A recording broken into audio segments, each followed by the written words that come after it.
a micro background check on each one, and then we'll go into a deeper dive later, depending on how juicy these get, you know what I mean? So I'm not going to put a time limit, but we are going to go through this list. So the first name on this list he did send us. Let me look here on the content here because I forgot what I put on here. I believe it was Mark Fullington. Yeah, Yeah. Mark Fullington. So when I pulled up Mark Fullington on here, let's see. I hope you guys can see this. I pulled him. So the first one, we'll do each one like this. So I pulled up Mark Fullington on Chat GPT, and apparently Mark Randall Fullington is a man who went missing from Bragadisio, Missouri on June 3rd, 2020. Charlie Project, and I guess this is his little thing. And we'll click on that link. He was 35 years old at the time of his disappearance. Fullington was last seen unexpectedly leaving his girlfriend's residence while she was in the bathroom. His girlfriend initially believed he might have been heading to his grandfather's house nearby, but never arrived. At the time of his disappearance, Fullington left behind all of his belongings, including his truck, wallet, keys, dentures, hat, jewelry, phone, and glasses. His cross necklace, which he never removed, was found broken on the floor of his girlfriend's home. Fullerton's case remains unsolved, and his family continues to seek information about his whereabouts. If you have Time any out. information, go Can I ahead. cut in? Yeah, of All right. course. How old was he? 35. Oh my God. I'm going to let you finish that, but I want to come back to that because I have a case that happened here that is so much like that.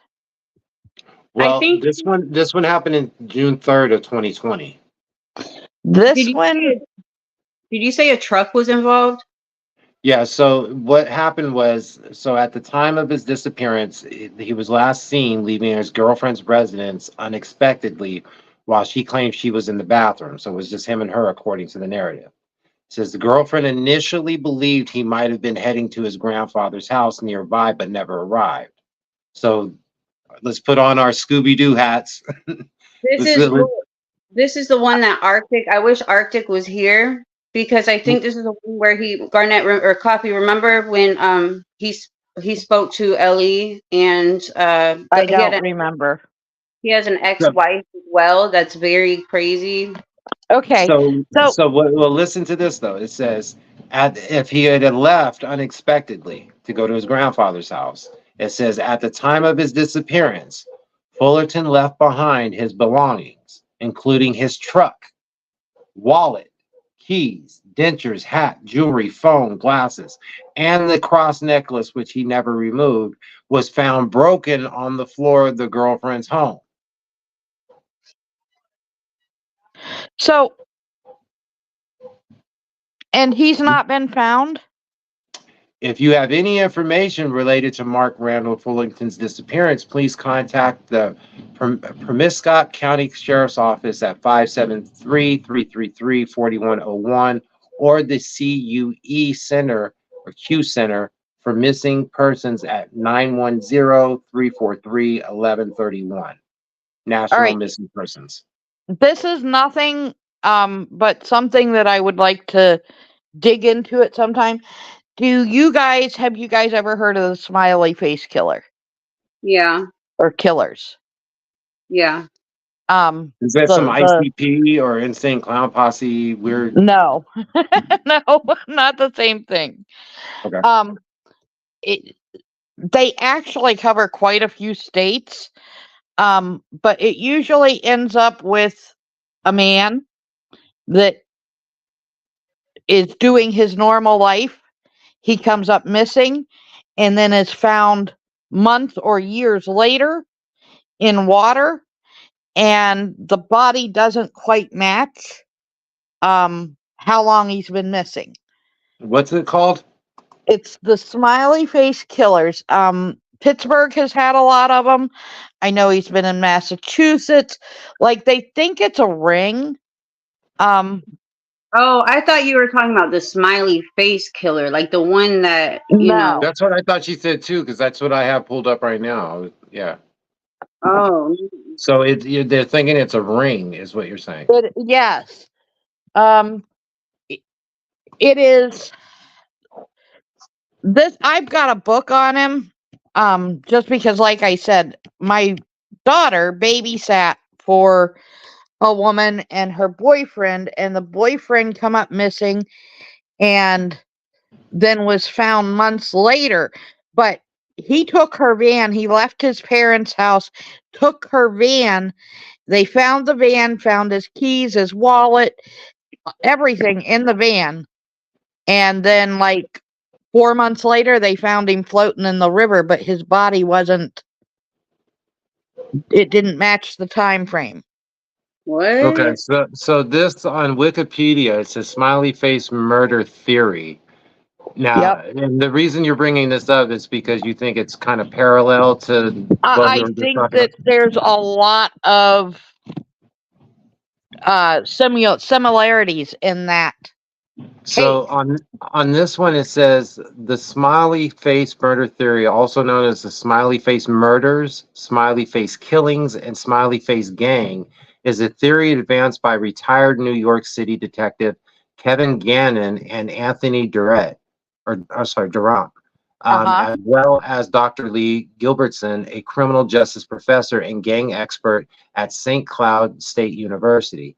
It alleges that 45 young men found dead in bodies of water across several Midwestern American states of the late 1990s to the 2010s did not accidentally drown as concluded by the law enforcement agencies, but were victims of one or multiple serial killers. The term smiley face comes connected to the alleged murderers when it was made public that the police had discovered graffiti depicting a smiley face near locations where they think the killer dumped the bodies in at least a dozen of the cases. Gannon wrote a textbook case study on the subject titled Case Studies in Drowning Forensics. The response of law enforcement investigators and other experts has been largely skeptical. So Yeah, yeah, like so what you were Pittsburgh telling won't us is even one of the entertain this. yeah. So what you're telling us is basically, and not to sound like I'm being playing devil's advocate, but you're telling us one of the urban myths of this theory or whatever that you heard. That yeah, I watched it unfold.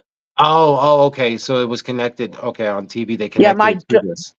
my daughter babysat for this woman, Hmm. and her boyfriend come up missing, and it was very odd circumstances that fit with this.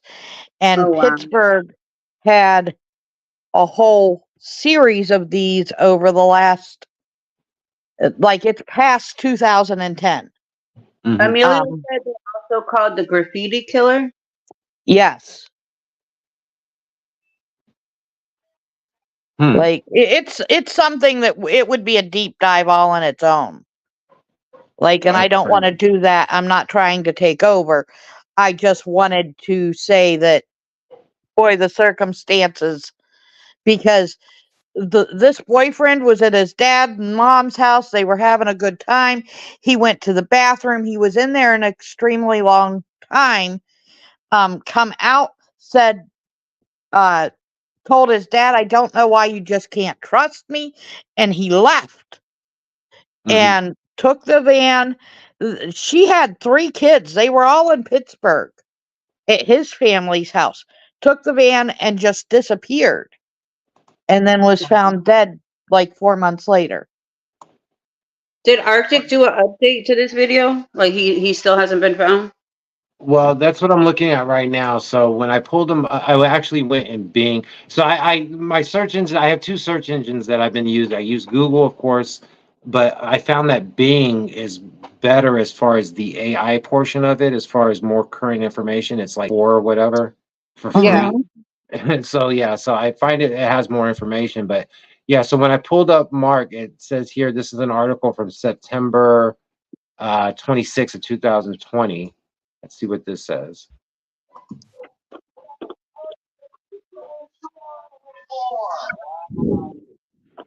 We are dying inside. Missing Pemiscot County, Missouri man. Monet Stevens joins us live. And Monet, how long has it been since he disappeared? Diana, it has been 116 days, and Mark Fullerton's family is still looking for answers. As you may recall, Mark Fullerton was last seen at his girlfriend's home in Braggadocio on June 2nd.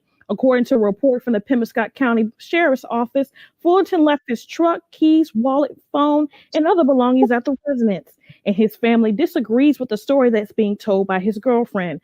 This weekend, official search will be coordinated by Q, and the family hopes that they will find Mark, find answers, and restore their peace. Let's bring our boy home so we as a family can get to that next step and then start stepping forward. The search will continue until Mark is found. The family is accepting donations for the search team. Now, if you have any information on Mark Fullerton's whereabouts, you are encouraged to contact Pemiscot County Sheriff's Office or contact Jennifer Lewis Mont via Facebook. Live in the newsroom, Monet Stevens for Region 8 News. Yeah, that part. What's up? Hello, everybody. Let me get this off. How So yeah, I guess this was another video too, talking about Mark missing also. But yeah, I find it kind of suspicious though, as far as like the story, and looking into it a little bit from what we're hearing so far about the girlfriend being the last person to see him and him leaving all of his stuff there. You know what I mean? Yes, that is I- really odd. And the I want- broken necklace. I want to That ask seems- her if this is Go ahead. that case because there's way more into it. Like he works really close with the law enforcement if this is the one, and there's so much into it, but it's definitely suspicious that the family definitely does not believe what the girlfriend is saying. Well, it looks like these are images of Mark. Let me bring these up and show you guys. Present. Yeah. So apparently these are the images of Mark. Let's see. Yeah.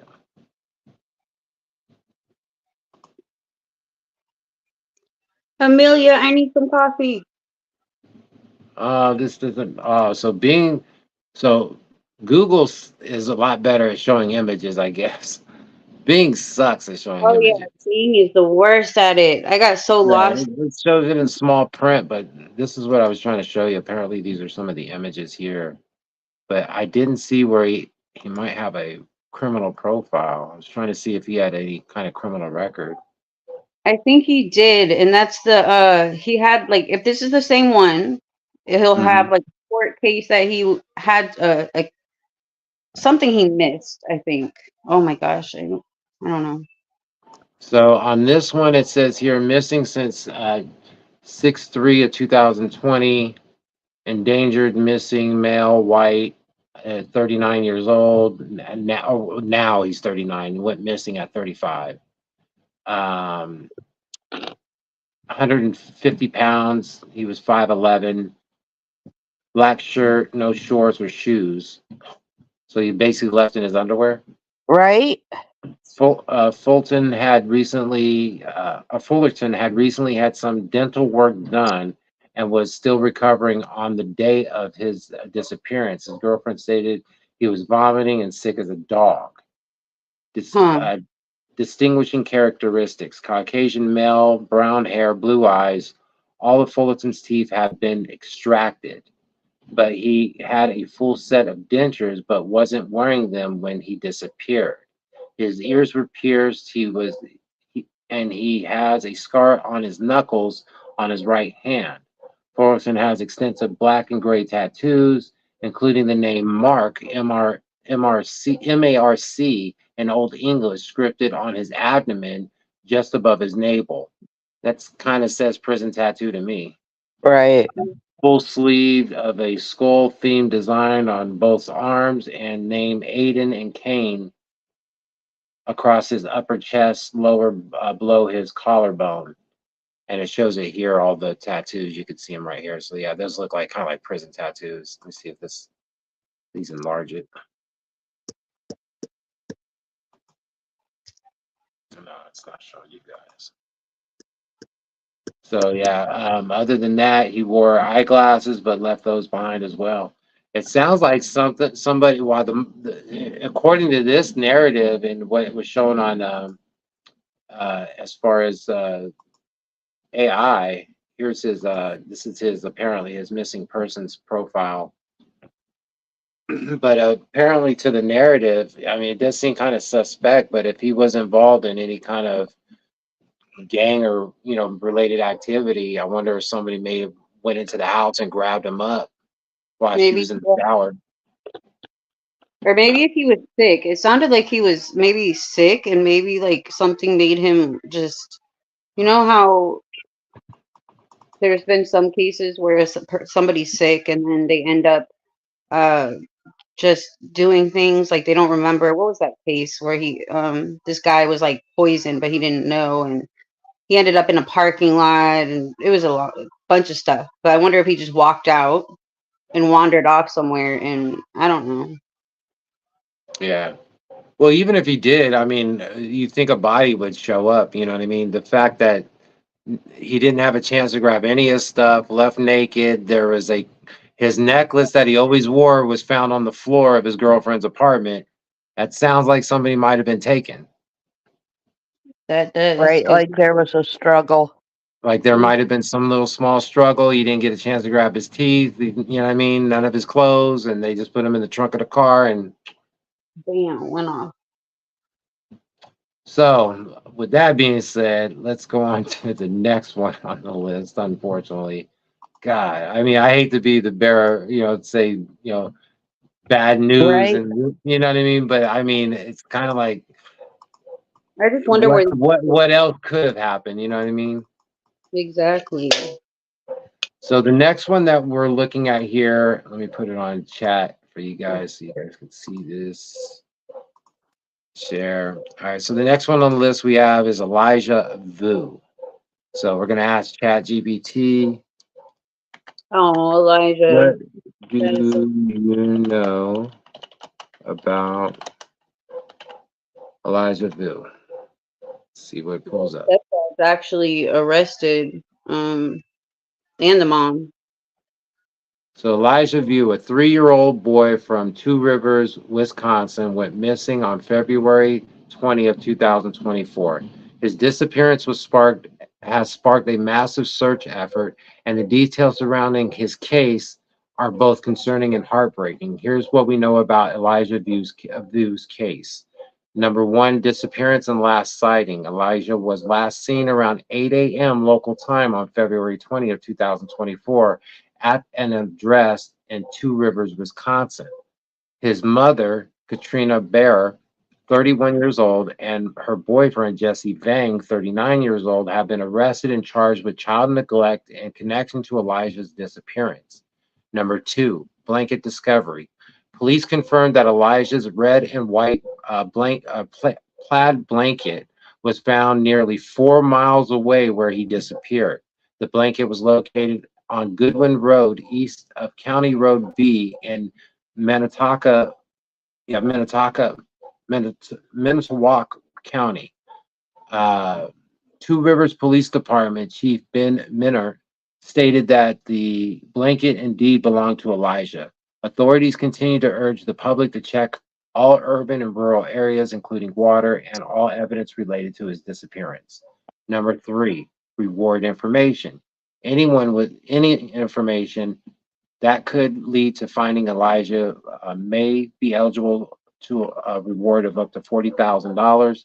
The reward includes $10,000 from Manitowoc County Crime Stoppers for the arrest and charging of individuals responsible for his disappearance, and $15,000 for information leading to the location and safe return of Elijah Vu, and an additional $15,000 thanks to funds raised by donations set up through the city of Two Rivers. Background of child neglect. Following Elijah's disappearance, it was revealed that Katrina Barr had sent Elijah to Jesse Vang for disciplinary reasons. He's 3 fucking years old. Oh, you should Right. hear what he did to him. This is Despite- horrible. Despite being aware of alleged, quote, tactics, end quote, Vang uses, Bora initially sent the child to his residence.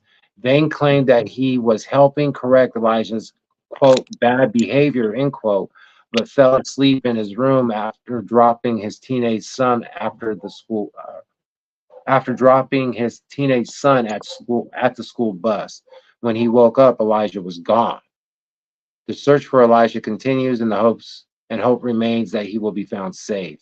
Let's keep spreading awareness and support for him. Holy shit, I'm afraid.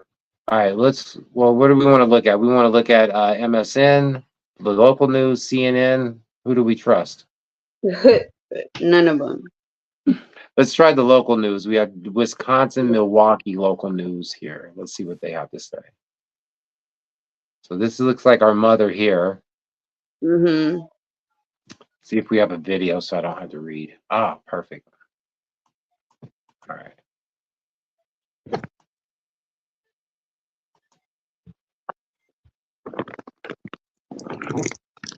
Why is it sound? It's so sad what what this punishment was like. It's disgusting. I wonder why the sound is. That Bowers $15,000. The mother of a missing Manitowoc County boy is asking a judge to lower her bond. 3-year-old Elijah Vu has been missing since February 20th. Katrina Bauer and her boyfriend, Jesse Vang, remain behind bars on child neglect charges. Bauer's attorney filed a motion asking that Bauer's $15,000 cash bail be reduced to a personal recognizance bond. It would allow her to be released without posting any money. The motion states Bauer is unable to post the cash bail and has been confined in jail since February 21st. He's 3 years old. So what do they suspect happened? Well, the mom sent the Elijah to the boyfriend's house, and he said that Elijah had a lot of he was very, I don't know the word, like he was bad. So he would make him what were the techniques he used? Coffee, there was a lot. I don't know. I haven't dug into. No. I would have to look. I don't have the computer next to me, but there was a lot of different techniques. So he spent the night. They would not change Elijah for like weeks at a time. They wouldn't feed him. They would lock him in the room. They did some like physical things to him, which there were a few. I don't remember. If you look on, Google, or it'll explain more. But it's disgusting. Isn't he in jail right now? Yeah, Both of them are in jail right now, it said. Okay. Yeah, I just can't remember every single thing that he did. He did have another child. Like he had a child. That child was supposedly taken care of, no discipline things were done to him. So this is her right here. Jesus Yeah. Christ. She gives out weird vibes. That's like Mary Poppins arch enemy vibes right there. Oh my God. Holy shit. That's like, imagine her being your babysitter. Could you imagine her showing up as a substitute teacher? Looks alone. I would not fuck around in that classroom. She looks like Not at all. No. Look at where's her fucking chin at? Where's her chin? It goes right from hip face to neck. That is fucking crazy. Maybe it's just the camera view. And I've never seen a button up fucking. Look at that gel outfit, that orange jumpsuit. You see how Right. It's fashion designable right there. You got the buttons up to the top. Can't even see an Adam's apple if there was one. What do you? Looks like she had Where's multiple the piercings. boyfriend? Let's see if they show a picture. Let's see. Yeah, This he's. is the grandmother and aunt. Here he is. Yeah, there we go. This is who you send your child to for discipline. Yeah. He's gonna turn him into a citizen right there. This is a law-abiding citizen. This is America. Look All at over. look up what he did. It's making me so mad I cannot remember. Let me see if it says anything. It says Katrina Barr was receiving mental health treatment. According to Bauer, excuse me, her daughter's receiving mental health treatment is a sorry, I have a hard time with this word. A prerequisite for finding the answer. Quote, until we get her in touch with what's real and what's not real, we're not going to know, end quote, Bauer said. View is still missing, and Katrina and Vague are still in custody. Quote, you find yourself driving home alone or driving alone. You're looking in every ditch, you're looking in every lake, you're looking at every farm field, and it's just the trauma doesn't stop because there's no closure, end quote, Bauer said. Quote, please keep looking for him because somebody is going to find him, end quote. That is sad. It is sad. It is really sad. There's more. Three. I'm gonna get on the computer because there's a whole video that explains. Maybe it was what's that guy's name that's always on court TV? I don't know. He was talking about the punishments the other day. So Well, it looks like there's another article here. Let's check out what this has to say real quick. Park bench, recalling memories with her daughter, Katrina Bauer, and her grandson, Elijah Vu, a little boy with a big smile. And she always said Elijah was her little ray of sunshine. Seeing her daughter as a mother, a bright light, a contrast to the dark, a cycle of drug addiction going back 20 years. Watching your kid fall is the hardest thing in the world.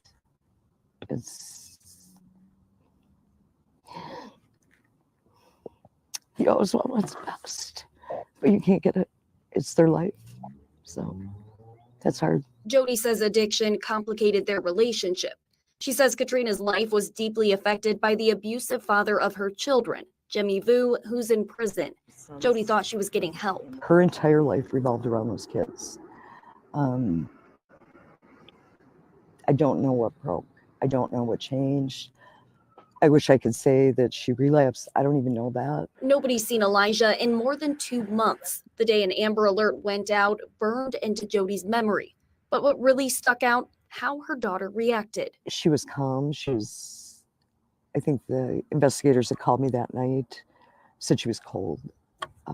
Whether she was detached or in denial, I don't know. Investigators say Katrina sent Elijah to stay with her boyfriend, Jesse Vang, in Two Rivers to learn how to be a man. Vang told police when he woke up from a nap February 20th, the little boy was gone. It was the mama bear, the anger, the instinct, the hysteria that was missing that just hit me wrong. When you did talk to her, is she asking, where's Elijah? Is she still wanting to know where he is? At the time, she was still believing he just walked out the door. It's a theory Two Rivers police told 12 News they ruled out. They also don't think the 3-year-old was abducted. I don't think Trina knows more because I think she would have broke by now. Jody says she thinks getting answers relies on her daughter receiving mental health care. Until we get her in touch with what's real and what's not real, we're not going to know. As Katrina and Vang remain in jail, Elijah remains missing. okay, so some of the punishment.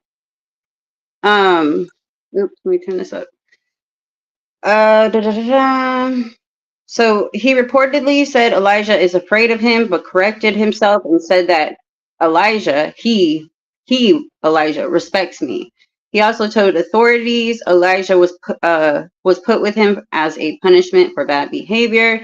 It was timeouts, and these timeouts were described by Vang as standing for periods of 1 to 3 hours long. It was intended to be a form of boot camp. He gets pretty tired from, I guess, like standing too, Vang told authorities. During his interview, adding it was not like Elijah's knees were shaking and about to fall over. Elijah, when he would try to sit down, you want cold water. The complaint said Vang would give Elijah cold showers as a form of punishment. He would also, hold on. Okay, so praying, that he would have to pray and saying he was sorry over and over and over.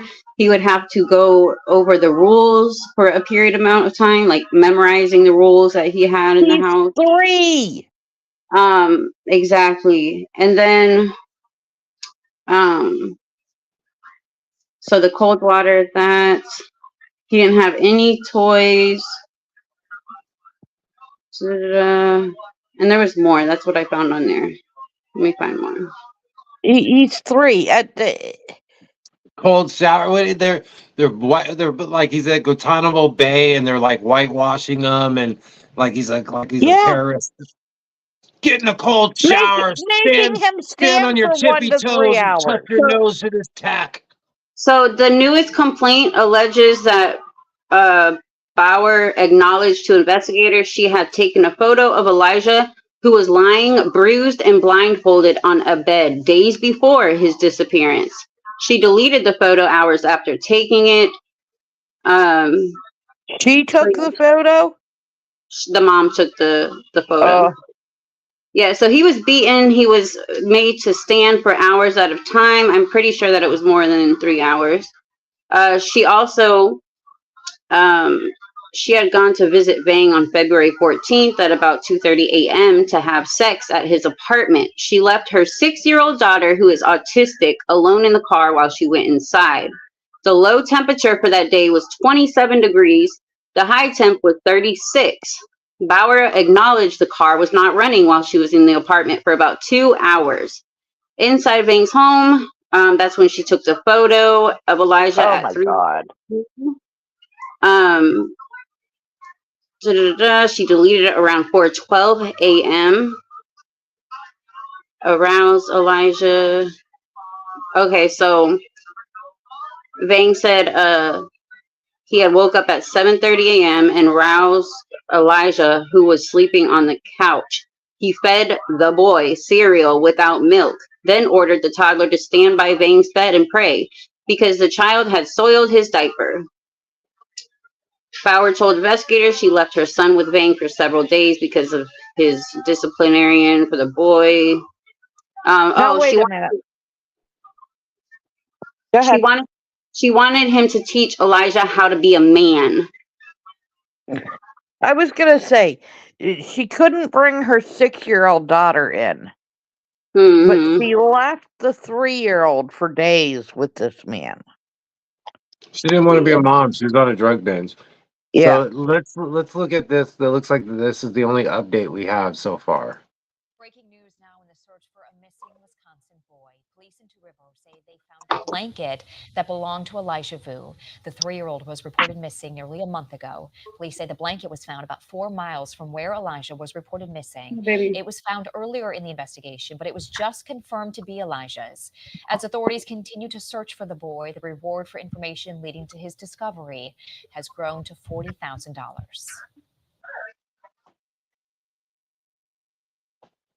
So yeah, sounds to me like the boyfriend and the mother are like super guilty, beyond guilty, and the mother might be hiding around. Walk into a house. How do you first of all give your son to a man and then say you want him to turn him into a man at 3 years old, and then walk in, take a picture of your own child that's laying there bruised up and not do anything? What at that point? At that point, I don't care drugs or not.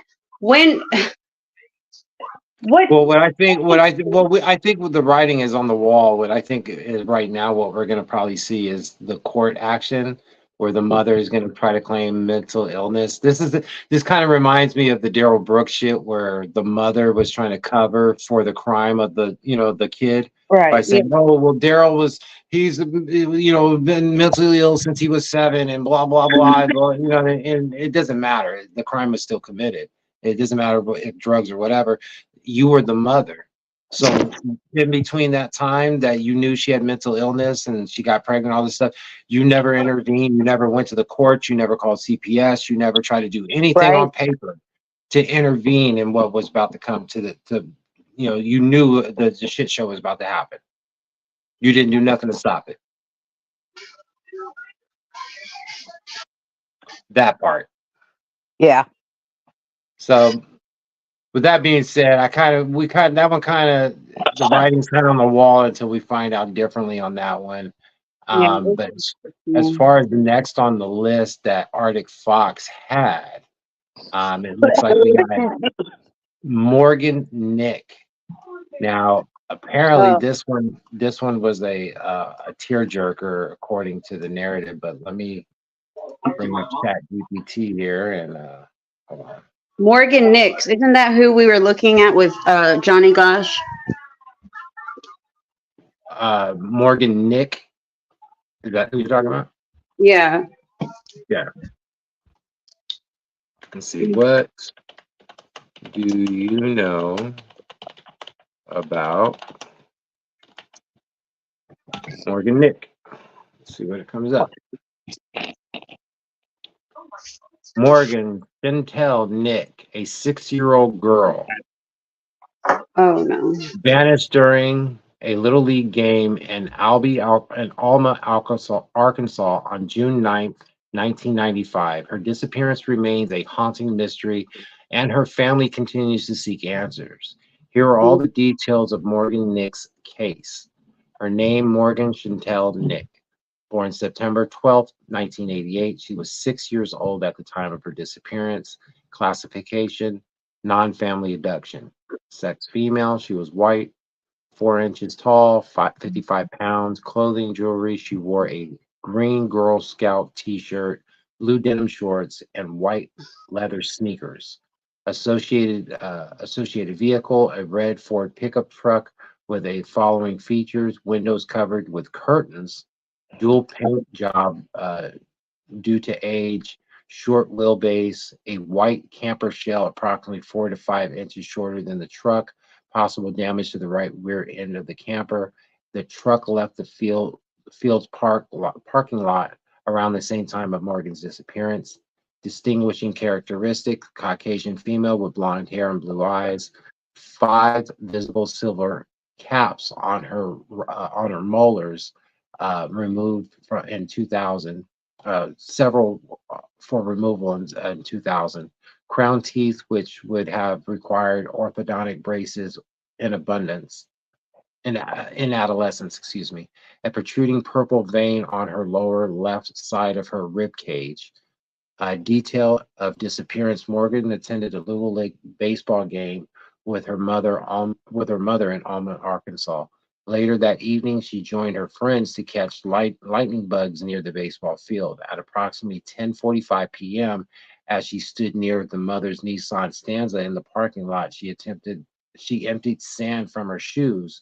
Witnesses reported seeing an unidentified Caucasian male watching Morgan play on the field earlier that night. The suspect approached a group of children playing with Morgan and asked with them a question, but additional details about the conversation have not been publicly released. The suspect was described as approximately 23 to 38 years old, 6 foot, and 180 pounds. He had black and salt and pepper hair. He had black or salt and peppered hair, possibly curly, and a mustache. His chest was hairy, and he spoke with a hillbilly type dialect or accent. Stitches of an alleged Sketches of the alleged abductor are available in the case summary. The identified man with may have been driving the red Ford pickup truck with the white camper shell, which left the which left the field parking lot around the same time Morgan's disappearance. Despite extensive efforts, Nick has never been found. Her case remains unsolved. Her family continues to hope for resolution or justice.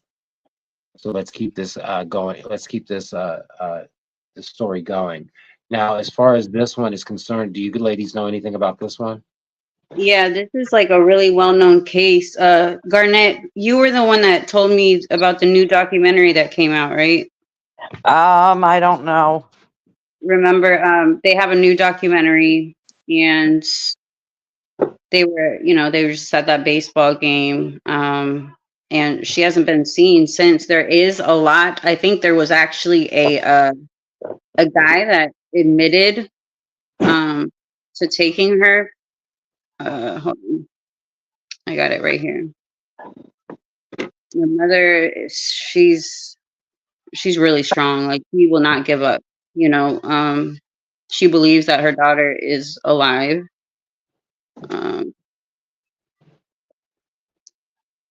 Hold on.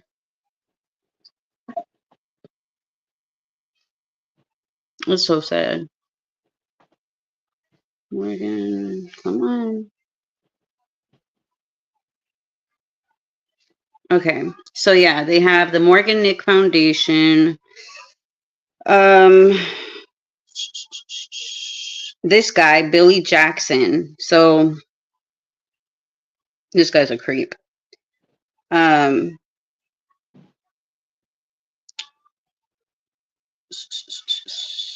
Okay, so clues for the red pickup truck in the description of the man. You just already talked about that. So they. You're saying his name was Billy Jack Links? Yeah. Okay, I have a video right here. I can show you if you want. Yeah.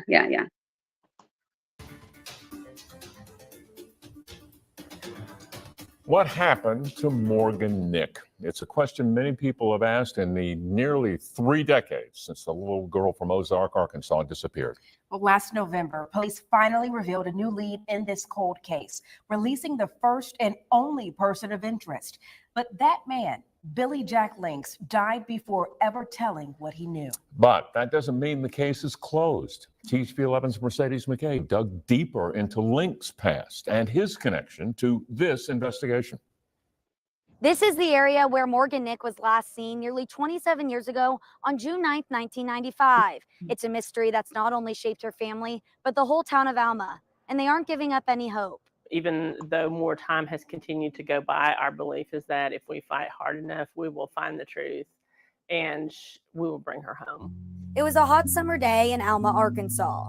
Colleen Nick's family was invited to a Little League baseball game and decided to make the short trip down from their home in Ozark. We'd never been to the baseball field. It was our first time there. It's 1 block away from the police department. Towards the end of the game, Colleen said her daughter Morgan wanted to go catch fireflies with the other kids in the parking lot near the field.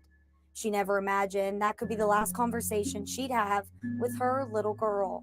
She sat down to take sand out of her shoes, and the older children walked off and left her.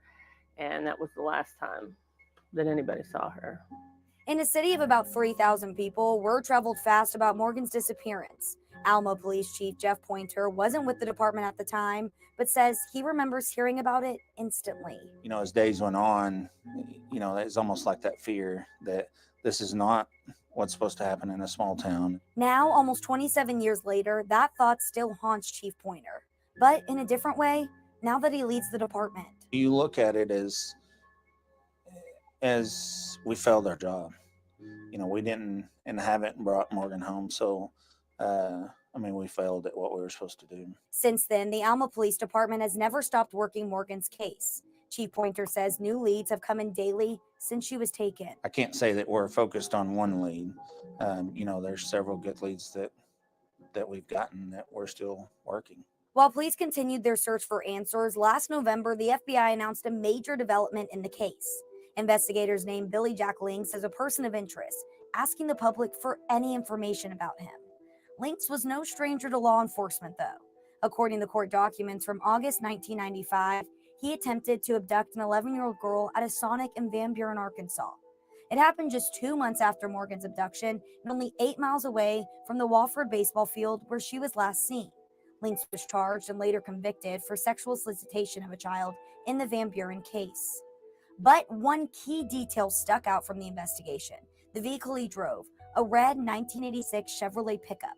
For years now, the Alma Police Department has consistently connected a similar red truck, but one with a white camper shell, to Morgan's disappearance. We have it on video the night of the ball game that Morgan was taken, and that truck can be seen in it, and the owner or whoever was in the vehicle has never been identified.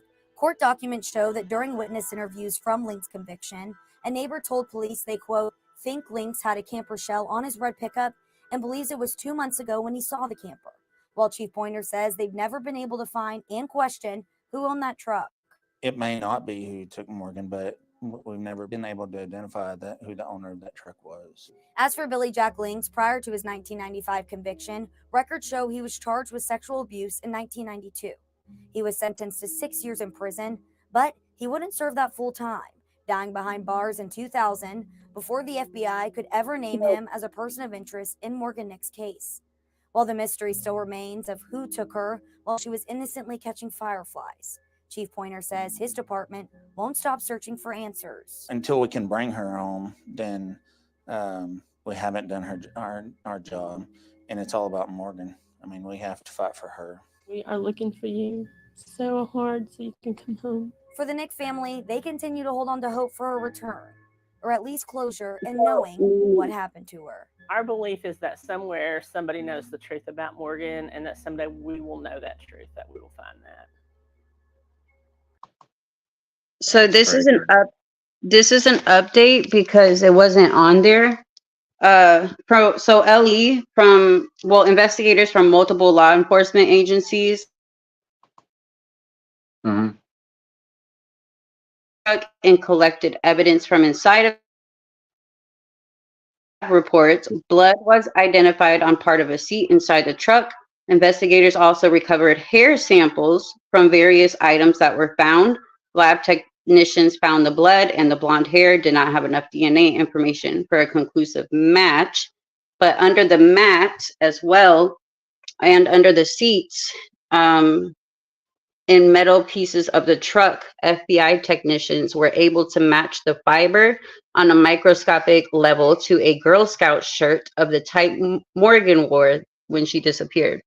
Court records from the Van Buren incident reveal that a neighbor, and then it just says, who lived next to Links in 1995, told LE back then that he thought the camper, there was a camper shell on the truck. So very suspicious, but he died, But I wonder why can't they use the DNA, that we have, like, I mean, you know what I mean? Like the DNA stuff now, like, can't they get more of a... Well, they have to be able to place the absolute DNA, not just like a partial or, a corroded portion. And I'm not an expert in forensics, but I imagine whatever evidence they found, it points, but it doesn't directly definitive proof of the exact genetic code showing that this is hers. Now, the only thing that sounds like it is linking them is there's some fibers that may match the clothing that she wore from the Girl Scout stuff, but it doesn't definitively prove, because if that's the case, then they would have to take in consideration how many times has that shirt been made, how many was it made locally, like was it a Girl Scout shirt that could be given to any Girl Scout in the area, and that Girl Scout shirt could possibly end up, like, let's say at a Savers, or like a thrift store or a yard sale, so it could come from anywhere is what I'm saying. That's true.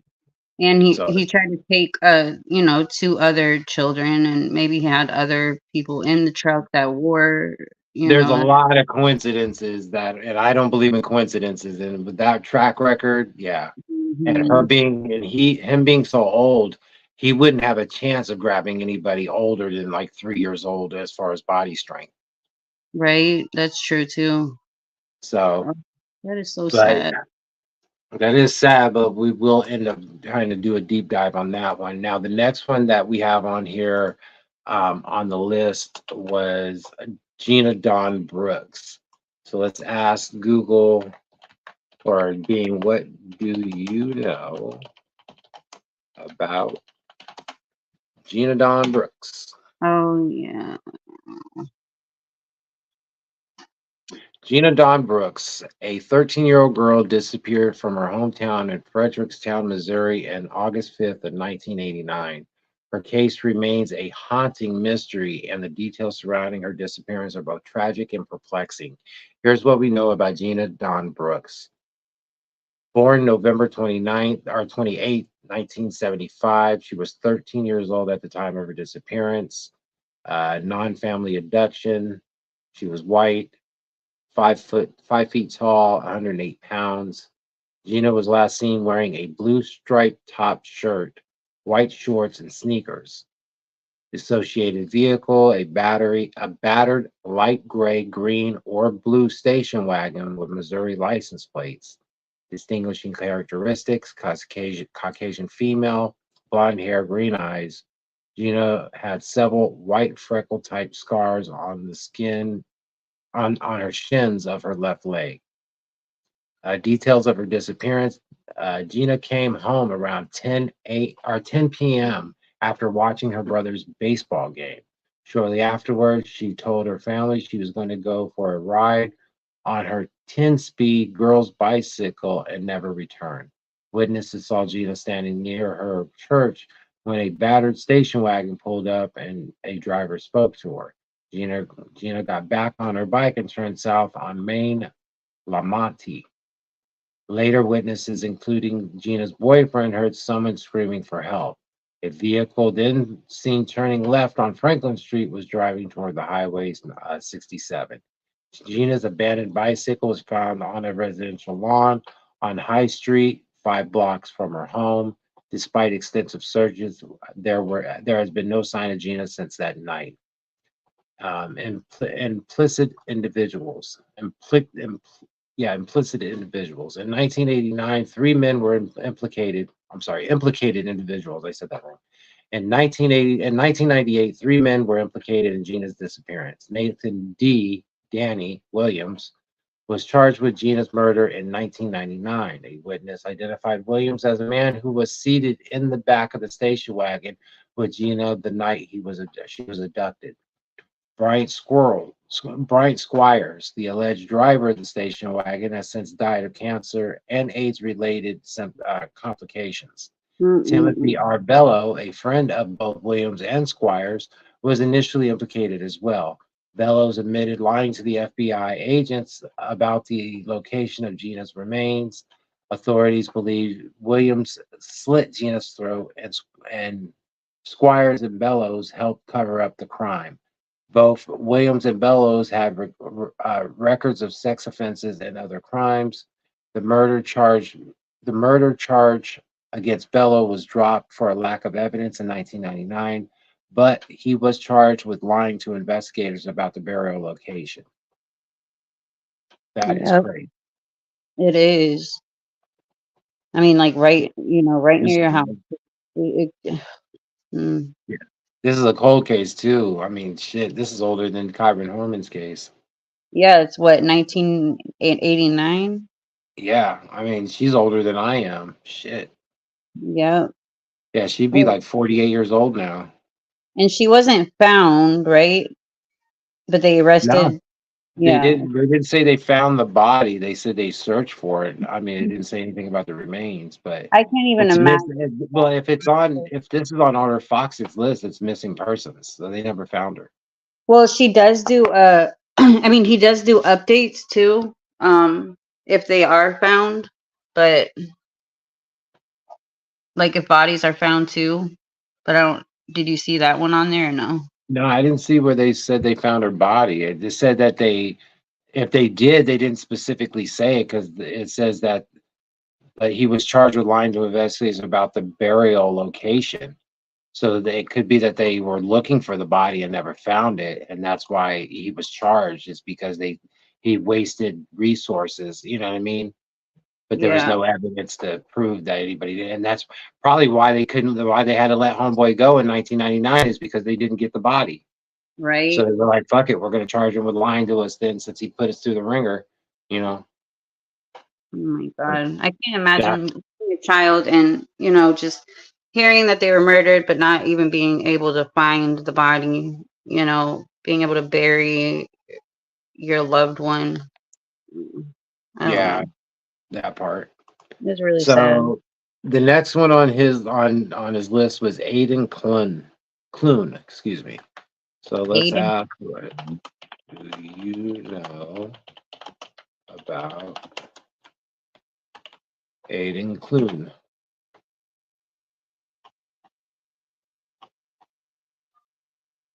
Says here, Aiden Jerome Clune, a young man from Sonoma, California, disappeared under mysterious circumstances in April of 2022. His case remains unsolved, and his family continues to search for answers. Here are details surrounding Aiden Clune's initial disappearance. On April 27, 2022, Aiden's pickup truck was found abandoned along US 93, just north of Curry, described as a quote ghost town end quote in Elko County, Nevada. That's funny. I used to live in that area near Reno. Oh, wow. Some of Aiden's belongings were located inside the truck, including his wallet, clothes, and laptop. The Oh, passenger wow. side door was open, suggesting he left the vehicle intentionally. Number two, mental health crisis. Aiden's Mm. mother, Amy Clune, believes her son was experiencing a mental health crisis at the time of the disappearance. She described him as having a primary psychosis and needing help. Despite her efforts to raise awareness and search for Aiden, the trail went cold after his footsteps were tracked into the mountains near where his truck was found. Search efforts. Aiden's distinctive sneaker prints were traced to a location approximately 10 miles into the wilderness at the north end of the Cherry Creek mountain range. Unfortunately, search was halted due to snow in the area. Amy Clune and her sister have made multiple trips from California tracing Aiden's steps and searching for any signs of his whereabouts. Theories and hopes. Amy's theory is that Aiden did not head southwest, but instead went north or northwest, where he could potentially see the highway. She found shoe prints which supported this theory, indicating that Aiden might have moved into the direction during the wet season. The, the unresolved case. Police believe Aiden may have had a mental breakdown and led him to run away. His efforts to avoid being found suggested that he intentionally made it difficult for searchers. This case remains open, and authorities in Sonoma County, California, continue to investigate. There's a $5,000 reward for any information leading to Aiden's recovery.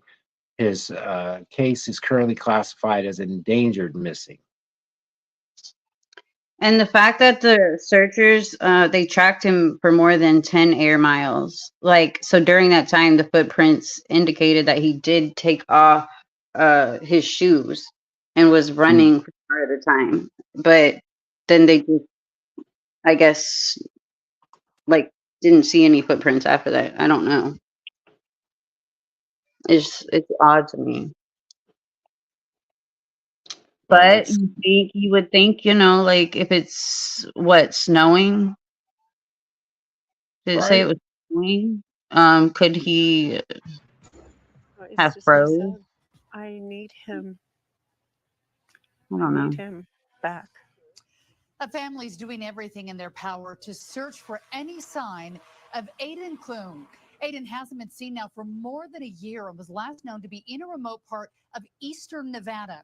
And Brian, you spent some time with Aiden's family and others who are continuing to look for him after a long year. Heidi, I did. We were out in truly a remote area of eastern Nevada with this family. Aiden's mother, Amy, vows to not give up looking.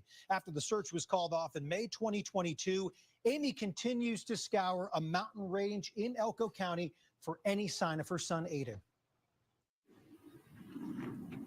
It fits the definition of remote. It is beautiful, but it Mm. is the vastness of it haunts me. This is the Cherry Creek mountain range in Elko County, Nevada. We're looking for Aiden. Amy Clune and her family have been looking for Aiden Clune. I talked to him in the early morning of April 27th because he was having trouble going to sleep.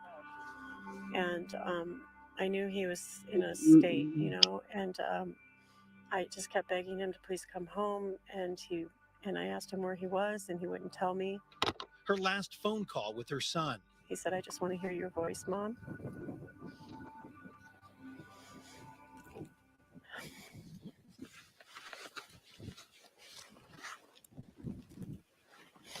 So I told him to please call me. As soon as you wake up, Aiden, please call me. Aiden didn't respond to any more text messages or phone calls. According to the Elko County Sheriff's Office, Aiden checked out of a hotel room in Wells, Nevada in the early morning hours of April 27th. He drove southbound on US 93 and parked his pickup truck on the shoulder of the road just north of the small town of Curry. Shortly after, a Nevada Highway Patrol trooper found his truck abandoned with no sign of Aiden. How helpful has the local law enforcement here been? Well, the sheriffs have been great. I mean, they came out and they pulled out all the stops. They had horses, drones. I think they had aerial search. Despite difficult weather conditions, search and rescue volunteers covered hundreds of miles searching for Aiden. Elko County Sheriff's Office wrote Aiden was tracked on foot for over 10 miles. It's believed Aiden took off his shoes and ran. His tracks in the Cherry Creek Mountains were eroded by rain and snow. More than 1,700 man-hours were spent on the search until it was called off on May 24th. It is a vast area. I mean, you could have hundreds of people out there and spread out, and they wouldn't be in earshot of each other. It's been roughly a year and 2 months since Aiden was last seen or heard from. When I walk around here, I'm just asking Aiden to please guide me to him. None of Aiden's personal items have been found. No shoes, no socks, no clothing. When we joined his mother, Amy, for a very small portion of their week-long search in May of this year, their tireless efforts were met with no further clues of Aiden's whereabouts. Wow. I wondered why they didn't mention if his truck was working. I mean, like, what if it stopped working and he got out to walk? I think it was working because they said he just left his stuff in there and just it looked like he intentionally just walked away. Yeah. They said the passenger side door was open. So Yeah. yeah, this one sounds like might have been a mental illness type thing. And I don't really like mental illness as a crutch, but in some cases, you know, Yeah. that would be the case. Also, he could be living, there was a case where this 18-year-old, he told his family, like, one day he was going to move away and, like, change his name, not bring anything, da da da. But they just threw it, like, whatever, you're just talking. And one day they get up and they don't see him in the house, but he left all of his stuff. And they believe that the mom now believes that he actually did, that he moved to California, changed his whole name, like started a whole new life. But at first they thought that the parents, like the dad, was kind of guilty. But some people do. They just leave, change their names, and just want to be left alone. I wonder if Well, that could be that. it possibly could be, but we'll do a deeper dive on this one. Going through the list, number 6 on here, we have Durante Martin. So we asked Google, what do you know about Durante Martin? And it came up with, all right, let's click. All right, Martin was, Durante Martin, a young man whose life was tragically cut short, remains a subject of intense scrutiny and conflicting conclusions. Let's delve into the details surrounding his mysterious death. Initially, disappearance and tragic discovery on April 25th, 2021. Durante Martin attended a birthday party at his home near Frederickstown, Missouri. During the party, he vanished and was later found dead in the attic of the same house. The circumstances surrounding his death raised significant questions.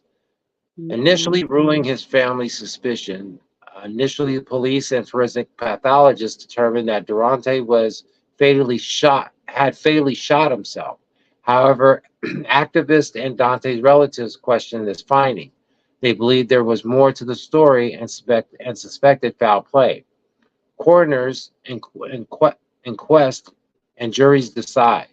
The six-person jury conducted a coroner's inquest to reevaluate the case. The jury consisted of a black man, a white man, and 4 white women.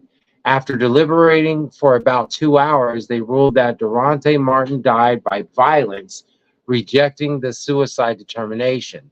Importantly, the jury did not specify who was responsible for his death.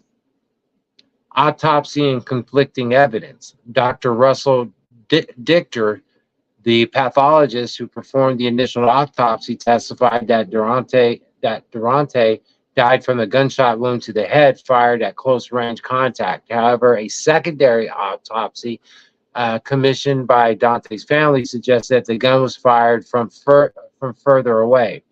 Toxicology results revealed that Durante had drugs in his system. Law enforcement testimonies and bigoted social media posts. 3 Missouri Highway Patrol officers testified that they believe Durante took his own life. Other witnesses mentioned that Durante had been acting paranoid and multiple individuals might have been involved in his death. Notably, the home where the party occurred was owned by a man who has a history of bigoted social media posts. FBI investigation and controversy, the FBI conducted an intensive investigation and concluded that Durante's death was a self-inflicted wound, ruling out homicide or a hate crime. Despite the conclusion, Durante's family remained convinced that there is more to this story. In the absence of definitive answers, Durante Martin's case continues to haunt those who seek justice. His family's determination and jury's ruling underscore the complexity of this tragedy. Let's hope that further investigations shed light on this truth. What are your thoughts, Coffee? Or what are your thoughts, Red Bull? Very suspicious because the James Wade guy, I guess that they were saying that posts some weird things on whatever. He was arrested for oh my God, I can't talk. Unrelated shooting incident that involved him. That was April 14th, 2022, that James Wade was arrested, but there was still no arrest for Durante's. I definitely feel, there's way more to this, but I don't know. Like, they said that he had surgery on his right hand. Did he start acting weird after that? Was he taking medication? There's just a lot of questions that I do have, but like this James Wade guy doesn't sound he sounds sus as hell. This James Wade, he displayed a Confederate flag on like his house, and at 3:01 a.m., Wade's the one that called 911 saying apparently a guy just shot himself. I don't know. I wonder how they ruled him out. I guess we'll have to do a deeper dive into it and find out. Yeah, all these cases, because I just have questions. I'm like, I don't know. So, moving on, we're on the second to the last one, y'all. You want to hear the 911 call? For what? James Wade. Not yet. Let's play it on the rewind when we do the deep dives, because I do want to get into this because I got to get on the road. All right. But the next one we have is Michaela Slaughter. And I put, what do you know about Slater? Excuse me. What do you know about Michaela Slater? And apparently Bing knows that she is a young woman whose life took a tragic turn, went missing August of 2020. Her disappearance was familiar to her community and law enforcement, and as she had run away before. The Slaughter children grew up in a traumatic and abusive home environment with a mother who struggled with serious mental illness. Despite the challenges she faced, Michaela's absence left a void and her case remains unsolved. Let's hope that justice prevails and her story serves as a reminder of the importance of supporting those who are vulnerable and in need. Now, that is all that's on here.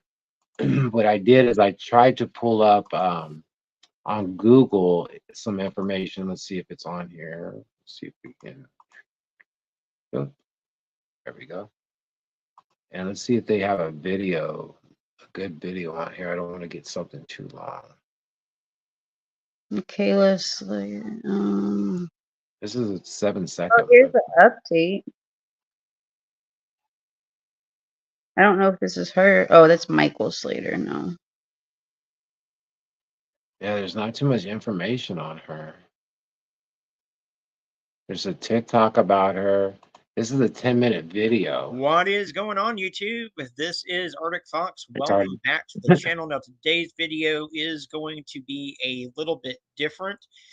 It's about a little girl, 19 years old, lived in Waldron, Arkansas, less than 40 minutes away from where I live. And she had gone missing back in August of 2020. And about a year later, a little over a year later, her body would be recovered, decomposed. Oh, wow. And there's a lot of twists and turns to this case, but it never got the proper media coverage that it deserved. And law enforcement never took her case seriously because she was a habitual runaway, or at least that's what she was labeled. Now, she did have good reason for running away because, in my opinion, her mom is a total whack job. At one point, her mother had told CPS that if they didn't come take the kids, she was going to drop her kids off in the woods and leave them there. Oh, my So God. there's that. But I've been in contact with Michaela's aunt, and she wanted to get some coverage on this because the people that are responsible, or that are believed to be responsible for her death, the only charge they ever faced was desecration of a corpse. Oh, my. And that's not justice, guys. So here's how the story breaks down. Michaela was thought to have been a runaway because she did have that history of running away. She had been missing for about 15 months at the time that her body was found. And there's some description on whether or not she was actually reported missing. I know that her dad had tried to report her as a missing person, but he didn't have any sort of custody rights. So law enforcement would not put out an official missing persons or missing child report. And, we're not even 100% certain on how it came about that her body was discovered because there's been no media coverage of any kind on this at all. The mother, oh my God, the mother has actually messaged back and forth with the people that were there when she died, that just left her body there, and said she feels sorry for them. It must be eating them up inside. What type of whack job mom does that? So obviously Arctic feels some type of way about this case. Oh, yeah. You could tell when Arctic gets mad about the cases because, he starts getting really loud and, but it's frustrating. I mean, No doubt. it is so frustrating. And there's barely any coverage. He's right. I've never even heard of this, and that's the only video you can find, right? Like, Basically, that was the only thing that popped up as far as like any video. There was something here looks like on TikTok. Michaela Slater. I'm looking Oh, up. it's her. Her TikTok is on here, but it looks like she was a single mom, unfortunately. Let me share this and see what you guys. This might not even be the same girl. Actually, it probably is. Give me a second. So there was no arrest. Hold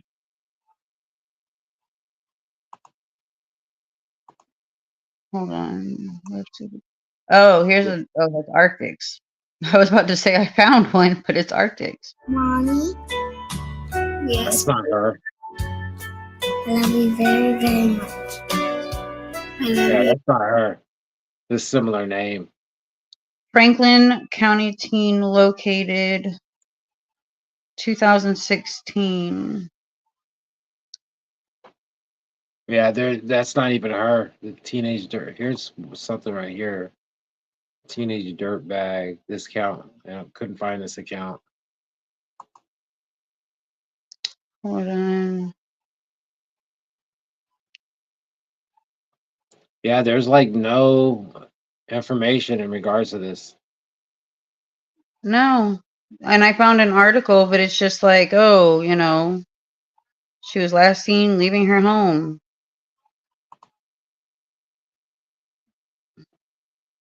Wow. It's not her. It's Franklin County teen found safe. Is So this? there's some articles. I see some pictures here, but Oh, look, isn't this that's her? her obituary. Oh wait, you can't really. Is that her right here? Yeah, they're showing her pictures. This is her obituary. So this says she was found.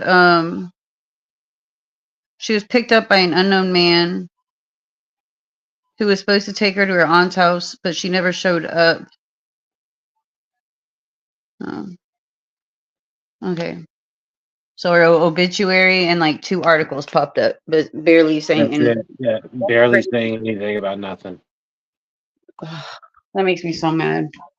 Well, I mean, it's what it is. I mean, children. It is. What are you gonna do? So But it's like, there's these cases that, that get all the attention, everybody wants to report on.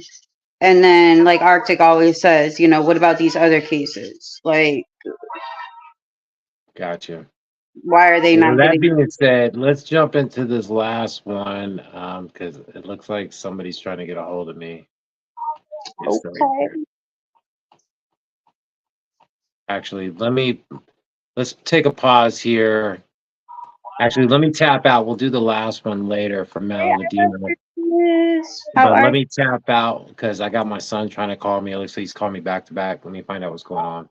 All So right. I'll tap out with you guys later. Y'all hit the like button and share. Absolutely.